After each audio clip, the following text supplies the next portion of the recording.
51 ans de relations historiques et d'amitié et de coopération aussi entre la Côte d'Ivoire et le Liban. Le numéro 1 libanais, Michel Sleiman, sera en visite officielle en Côte d'Ivoire à compter de ce 14 mars et ce pour 72 heures. La communauté libanaise dans le pays est estimée à plus de 80 000 personnes. Alvar Assa nous fait découvrir ce pays du Proche-Orient, connu pour être un brassage de plusieurs cultures. Créée en 1920 par la France, la République du Liban est un État du Proche-Orient, en grande partie montagneux. Sa superficie, 10 450 km². Il partage ses frontières avec la Syrie au nord, l'État d'Israël au sud, le bassin levantin à l'ouest et la mer Méditerranée à l'est. Sa capitale est Beyrouth. Le pays a adopté sa première constitution en 1926. La monnaie, la livre libanaise. Une livre libanaise équivaut à 0,33 francs CFA. La population du Liban est estimée à plus de 4 millions d'habitants, composée de sunnites, de chiites et de maronites. La langue officielle est l'arabe. Première langue étrangère, le français. Il est parlé par 45% de la population. 30% de cette population, en plus de l'arabe, parle l'anglais. Du fait de sa composition pluriconfessionnelle, le Liban est doté d'un système politique fondé sur une répartition du pouvoir proportionnelle au poids de chaque communauté religieuse.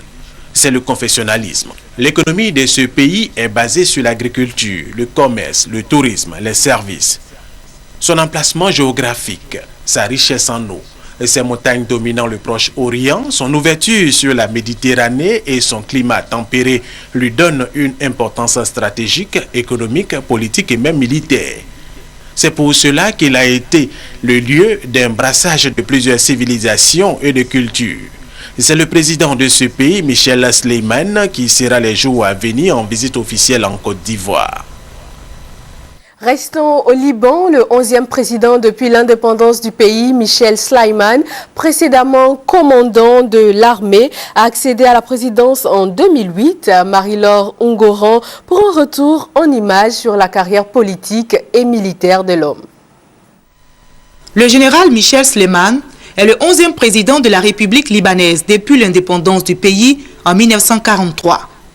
Titulaire d'une licence en sciences politiques et administratives, il accède à la présidence de la République en 2008. À cette époque, les différents partis politiques libanais s'accordent à soutenir sa candidature à la magistrature suprême comme candidat de compromis pour succéder à Émile Laoud, dont le mandat était arrivé à expiration le 23 novembre 2007.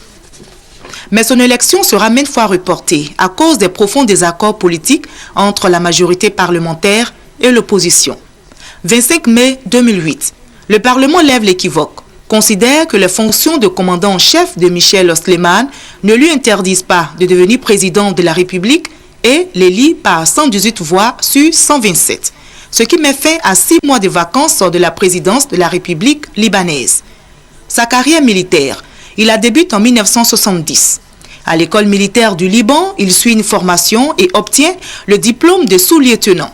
1971, en Belgique, il poursuit sa formation militaire avant de se rendre en France la même année où il obtient un diplôme en technique d'état-major 10 ans plus tard, en 1981.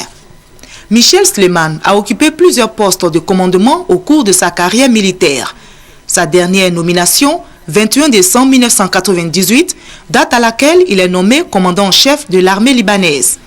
Après Fouad Chehab, Émile Laoud, Michel Sleiman est ainsi le 3e commandant en chef de l'armée à accéder à la présidence de la République au Liban.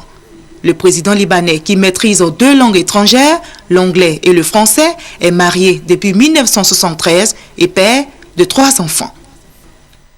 Toujours au chapitre de la visite officielle du président libanais en Côte d'Ivoire, prévue du 14 au 16 mars, le ministre de la Communication, Afoussiata Bamba Lamine, invite les organes de presse intéressés par la couverture médiatique de la visite à communiquer le nom de leur rédacteur au ministère de la Communication en vue de leur accréditation. À cette fin, les organes de presse peuvent s'adresser au contact suivant communication@communication.org ou encore au 20 22 27 70 ou le 07 48 53 78.